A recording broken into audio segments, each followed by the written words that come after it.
একটা পদ্ধতি হলো পথ দেখাইয়া চিনাইয়া বুঝাইয়া প্রতীককে পথে উঠাইয়া দেওয়া, তুমি তোমার গতিতে এখন যাও। আর একটা হলো পথ দেখানোর পরে চিনানোর পরে প্রতীককে গন্তব্যস্থলে পৌঁছার ব্যবস্থা করা। যেমন ধরেন মনতলা থেকে এক ব্যক্তি মাধবপুর যান, আপনি তার পথের বিবরণ দিলেন, কত দূর রাস্তা, কেমন রাস্তা, যানবাহন কি, ব্যবস্থা কি, সব বুঝাইয়া দিলেন। বুঝাইয়া তারে মাধবপুরের রাস্তায় উঠাইয়া ছেড়ে দিলেন। এখন সে আপনার বিবরণ মধ্যে পথ চলবে মাধবপুরে। আরেকটা হলো তারে তো আপনি পথ চিনাইলেন বুঝাইলেন, কিন্তু ছেড়ে দিলেন না, এমন একটা লোকের সাথে দিয়া দিলেন যে লোকটা মাধবপুর পর্যন্ত যান। ওই লোকটা এই প্রতীকটাকে সাথে ফিরে নিয়ে মাধবপুর পৌঁছে গেছে। এটা হলো ২ নম্বর পদ্ধতি পথ দেখা। এক কথায় পথ দেখাবার পদ্ধতি দুইটা, একটা পথ দেখাইয়া প্রতীককে পথে ছেড়ে দেওয়া, আরেকটা হলো পথ দেখাইয়া প্রতীককে গন্তব্যস্থলে পৌঁছার ব্যবস্থা করে। ২ রকম পথ দেখানোর পার্থক্য কি আপনারা বুঝতে পারছেন? প্রথম প্রকারের হেদায়েত দুনিয়ার মানুষকে জান্নাতে পৌঁছার পথ প্রদর্শন করে তাকে তাদের পথে ছেড়ে দেওয়া। এই পদ্ধতির হেদায়েত আল্লাহ দুনিয়ার সমস্ত মানুষকেই করে থাকেন। কোন মানুষকে আল্লাহ এই হেদায়েত করতে পারতেন না। নমরুদকে আল্লাহ প্রথম প্রকারের হেদায়েত করেছিলেন ইব্রাহিম আলাইহিস সালামের মাধ্যমে। বুঝে থাকতে বলুন তো, নমরুদকে কি আল্লাহ জান্নাতে যাওয়ার পথ দেখাইছিলেন? দেখাইছিলেন। ফেরাউনকে আল্লাহ জান্নাতে যাওয়ার পথ দেখাইছিলেন মুসা আলাইহিস সালামের মাধ্যমে। আবু জাহালকে আল্লাহ জান্নাতে যাওয়ার পথ দেখাইছিলেন মুহাম্মদুর রাসূলুল্লাহ সাল্লাল্লাহু আলাইহি ওয়াসাল্লামের মাধ্যমে। বুঝে থাকতে বলুন তো, নমরুদ, ফেরাউন, আবু জাহাল এদেরকে কি আল্লাহ প্রথম প্রকারের হেদায়েত করেছিলেন? হ্যাঁ, করেছিলেন। প্রথম প্রকারের হেদায়েত করেছিলেন, পথ দেখাইছিলেন। এইভাবে প্রথম প্রকারের পথ আল্লাহ দুনিয়ার সমস্ত মানুষকেই দেখান।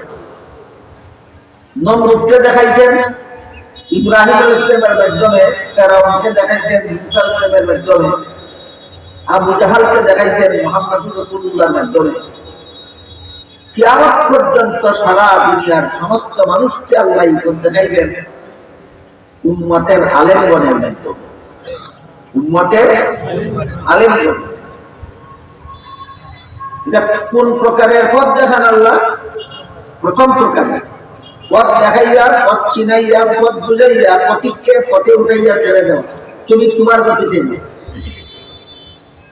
আমার কথা বুঝে থাকলে বলুন তো, দুনিয়ার সমস্ত মানুষকেই প্রথম প্রকারের হেদায়েত আল্লাহ করেন কিনা? করেন। তারপরে প্রথম প্রকারের হেদায়েত পাওয়ার পরে জান্নাতে যাওয়ার পথ চিনার পরে, জানার পরে, বুঝার পরেও বেশিরভাগ মানুষ দুনিয়ার তুচ্ছ স্বার্থের মুখে সেই পথে চলতে রাজি হয়। পথটা চিনার পরে, জানার পরে, বুঝার পরেও দুনিয়ার বেশিরভাগ মানুষ ওই পথে চলতে রাজি হয়।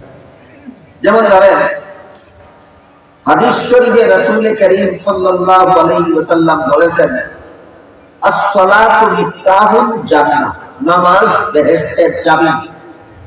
নামাজ বেহেশতের চাবি।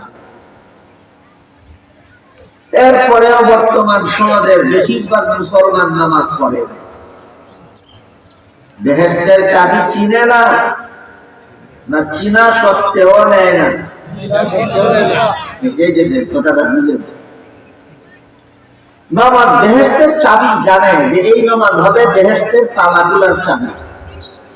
তারপরও সংসারের বিভিন্ন কাজের বাহানা, কেউ খেলাধুলার বাহানা, কেউ গল্প গুজবের বাহানায় নামাজ পড়ে। বলেন তো, সংসারের যত কাজের বাহানায় নামাজ ছাড়লো, দোকানদারির বাহানায় নামাজ ছাড়লো, গৃহস্থির বাহানায় নামাজ ছাড়লো, চাকুরির বাহানায় নামাজ ছাড়লো, খেলাধুলার বাহানায় নামাজ ছাড়লো, গল্প গুজবের বাহানায় নামাজ ছাড়লো।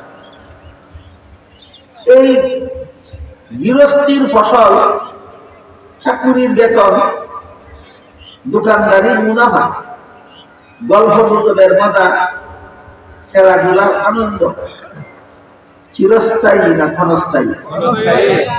জান্নাত ক্ষণস্থায়ী না চিরস্থায়ী? চিরস্থায়ী জান্নাতের চাবি ছাড়লো ক্ষণস্থায়ী মুনাফার লালসা।